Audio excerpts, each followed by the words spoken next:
Depression is not a modern day disease. There have been many recorded cases in the Bible, especially in the Old Testament. The first case na nakita ko was that of Cain.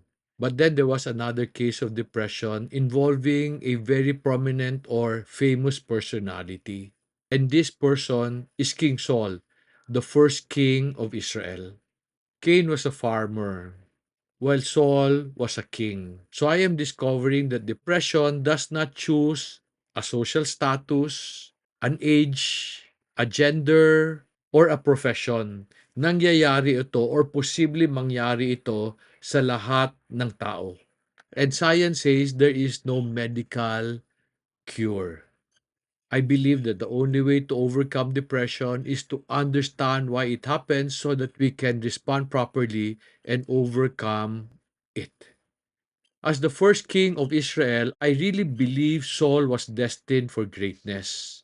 Di ba you were the first anointed king? So I'm sure God has great plans for him. And in fact, we see this in 1 Samuel chapter 9, verse 15 and 16. Sabi ng verse 15. Now a day before Saul's coming, the Lord had revealed this to Samuel, saying, About this time tomorrow I will send you a man from the land of Benjamin, and you shall anoint him to be prince over my people Israel, and he will deliver my people from the hands of the Philistines. For I have regarded my people, because their cry has come to me. Saul was chosen to deliver God's people from their enemies. Di ba that's a special privilege? And I really believe pag nagawa niya yon, there will also be blessings after. So this is why I say, I believe that Saul was destined for greatness. However, Saul disqualified himself from being great because there was an instance where he did not follow the Lord's instructions. Ang masakla pa, akala talaga niya he was doing what he did to please the Lord. Ang nangyari kasi, God gave him an instruction to do. Ang ginawa niya, he improved on it. Anong ibig sabihin, he improved on it? Have you ever received an instruction na feeling mo mali or may kulang? So sabi mo sa sarili mo, I'd like to take the initiative of improving the instruction, correcting the mistake, para naman matuwa yung boss ko sa akin. Nangyari na ba sa inyo yun? You improve on an instruction. Tapos when you completed the task, you were excited to know how the boss will react. Titingnan mo kung gaano siya matutuwa. Pero, imbis na natuwa siya, napagalitan ka pa. Tapos napahiya ka pa sa maraming tao. Paano nangyari yon? And because you were scolded in front of many people, you went through depression. And for many days, hindi mo maintindihan paano nangyari yon. Ano ba yung inutos ni God kay Saul na hindi niya sinunod? Let me read the instruction in 1 Samuel chapter 15 verses 1 to 3. Then Samuel said to Saul, The Lord sent me to anoint you as king over his people, over Israel. Now therefore listen to the words of the Lord. Thus says the Lord of hosts, I will punish Amalek for what he did to Israel when he set himself against him on the way while he was coming up from Egypt. Now go and strike Amalek and utterly destroy all that he has, and do not spare him, but put to death both man and woman, child and infant, ox and sheep, camels and donkeys. The reason why God wanted to completely destroy the Amalekites was because nung lumabas ang Israel sa Egypt, when they were still a very young nation, they were still a gathering of slaves. Ang ginawa ng mga Amalekites, ginera sila. They did not have an army, they don't know how to fight. So, ang sumalubong sa kanila paglabas was the Amalekite army. And if they did not win that battle, the Jews would have gone back to Egypt. Hindi sana sila nakapunta sa promised land. So galit na galit si God sa mga Amalekites. And you know, you will read the story in Exodus 17. So after they won the battle, God made a promise that he will blot out the Amalekites from the face of the earth. When Saul became king, Because meron na silang army, inutos niya kagad ito kay Saul. Kaso lang siguro, Saul did not find the instruction of the Lord practical. And I think he saw it as very harsh. Kasi imagine, papatayin mo lahat, babae, lalaki, infant, pagkatapos pa, papatayin mo lahat ng magandang baka, makambig, or sheep, you will utterly destroy everything. So Saul improved on the instruction of the Lord. And we see this in 1 Samuel chapter 15 verse 9. Sabi ng verse 9, "But Saul and the people spared Agag, and the best of the sheep, the oxen, the fatling, the lamb, and all that was good, and were not willing to destroy them utterly. But everything despised and worthless, that they utterly destroyed."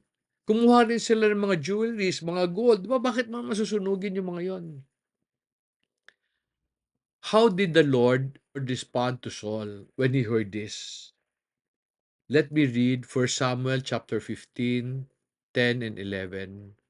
Then the word of the Lord came to Samuel, saying, I regret that I have made Saul king, for he has turned back from following me and has not carried out my instructions. Pero alam mo ba, when Samuel confronted King Saul, he really believed he obeyed the Lord. Basahin natin ito sa verse 20 to 21 ng 1 Samuel 15. Then Saul said to Samuel, I did obey the voice of the Lord and went on the mission on which the Lord sent me, and have brought back Agag, king of Amalek, and had utterly destroyed the Amalekites. But the people took some of the spoil, sheep, and oxen, the choicest of the things devoted to destruction, to sacrifice to the Lord your God at Gilgal.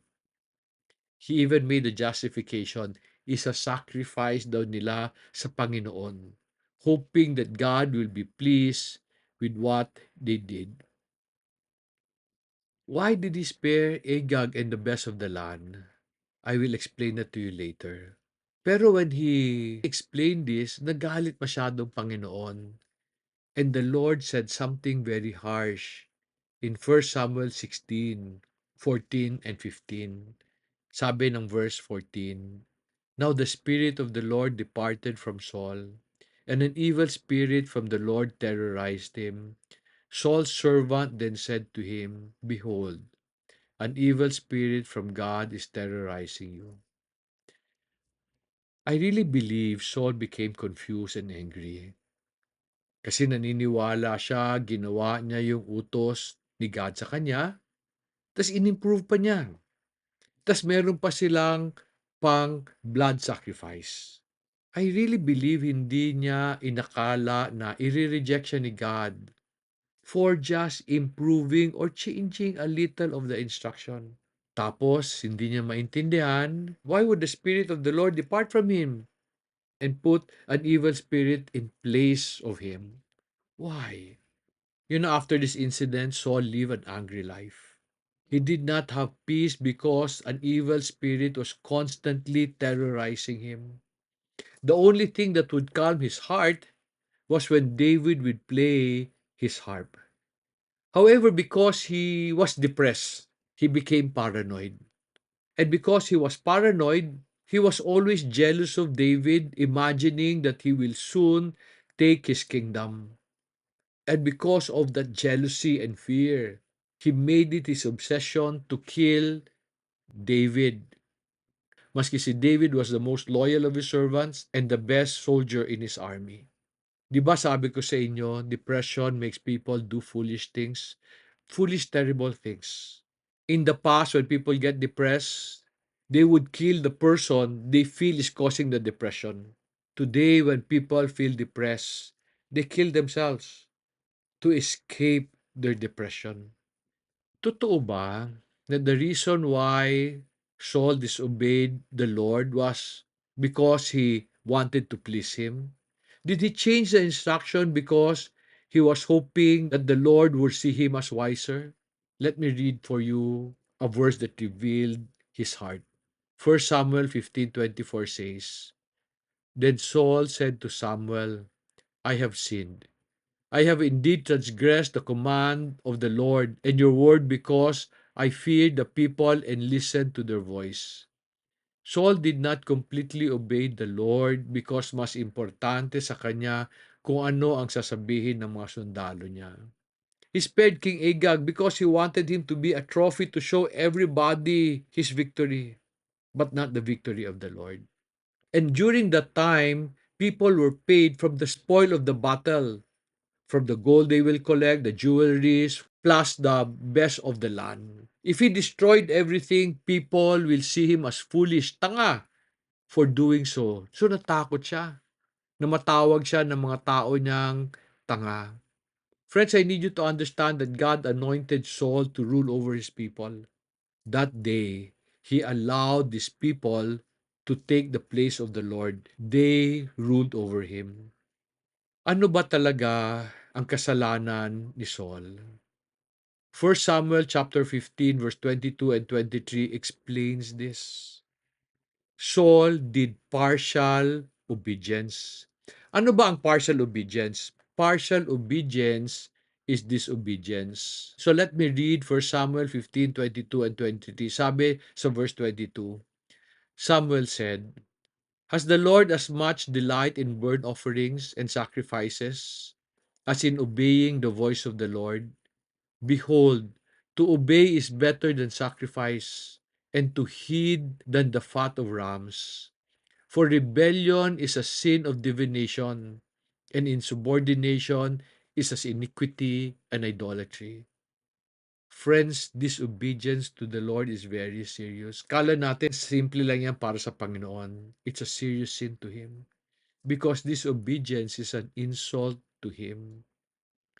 Why is it important to obey an instruction to the letter? Maski feeling mo mali or kulang. Kasi while feeling mo na kulang siya, to the Lord, to your boss, to your parents, hindi siya kulang, tama siya. The reason why they gave that instruction kasi meron silang gustong ma-accomplish for the company, for the family, for you.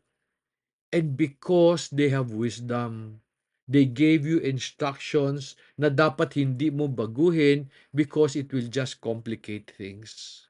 The Lord wanted to completely destroy the Amalekites because He made a promise to Israel. It was for the good of Israel. The Amalekites, if God would not destroy them completely, will continually oppress them. And God wanted to protect them. When Saul disobeyed, it was insubordination to the Lord. Ganun din kayo sa mga boss nyo, sa mga parents nyo, sa mga teachers nyo. When you do not completely obey, it is insubordination to them. It is insubordination to the boss you serve. Di ba ikaw nag-apply sa kumpanya tapos pag inutusan ka, babaguhin mo? Di ba it's insubordination? It's insubordination to your teacher when they give you instructions. Sana simple lang if you just follow. It is disrespect to parents when they give you instruction and you feel you know better. When you change the instructions, alam nila it will be complicated. Kaya tayo nadidepress when our boss rejects our work or rejects our obedience kasi nawawala yung reward. Instead na matuwa siya na pagalitan ka pa, kung sana ginawa mo lang yung sabi niya. Paano pag feeling mo may mas maganda ka idea? What should you do? You should appeal. You should present it first before doing it. But before you do it, magpaalam ka. Pag sinabi niyang ayoko, gawin mo lang sinabi ko, gawin mo yung sinabi niya. Because that is right. I'd like to show you Deuteronomy chapter 28 verses 1 and 2. It's a very nice set of verses. Sabi ng verse 1, Now it shall be if you diligently obey the Lord your God, being careful to do all his commandment which I command you today. The Lord your God will set you high above all the nations of the earth. All these blessings will come upon you and overtake you if you obey the Lord your God. Did God give you instruction kasi kulang siya sa pansin? Do you know God gives instruction to bless and protect you? Did your boss give you instruction because he's selfish and he's stupid? No. It is his responsibility that the organization would succeed. He gave you instruction for the good of everybody. Did your parents give you instruction kasi sadista sila, gusto ka lang ng pahirapan? Uy, kaibigan, nung pinanganak ka, inalagaan ka. Nagpuyat yan to make sure hindi ka nagugutom. Pinag-aral ka, pinagbihis ka, ngayong malaki ka na, ayaw mong sumunod. Nagtataka ka pag hindi ka blines. Have you ever done partial obedience? Sabi mo kay God, Lord, ang hirap naman ng utos mo, Lord. Bukas na lang, Lord, bukas ko lang gagawin yan. Like for example, when wives are asked to submit to a husband that they cannot respect, or a husband who will not love his wife because she is unlovable. So sabi nila, Lord, ang hirap naman yan, Lord. Pwede bang bukas na lang yung obedience na yan? Alam mo sabihin ni God, sige anak, okay lang yon. Pero yung hinihingi mo bukas na rin. I'm realizing oftentimes we forfeit blessings and then invite rejection and depression because ayaw natin sumunod ng tama. Friends, as long as you're under the care and protection of an authority, do what is right, not what is good. What does that mean? Do what is right for them, not what is good for you. Alam mo, when you do what is right, ultimately it will become good for you. When you do what is good for you but not right for the authorities you have, it will never be right for you because magkakasamaan kayo ng loob. Pag masama ng loob mo, you will do stupid things that you will regret. Friends, do you want people to appreciate you? Do you want to receive favor? I believe all of us wants this. But for this to happen, we should not insist on what is good for us. Rather, that we adjust and do what is right for them. And I believe if you do this, you will avoid depression and you will lead a happy life. Sana natulungan kita. If I did, I ask you one favor. Help me help others. Share this video with friends and family. And if possible, support this channel. Subscribe to it, give it a like, so that YouTube can share this video to more Filipinos. Ang dream ko is to help all Filipinos become fruitful. And I believe one of the things we must do is to help them overcome depression. Maraming salamat for watching. May God bless you.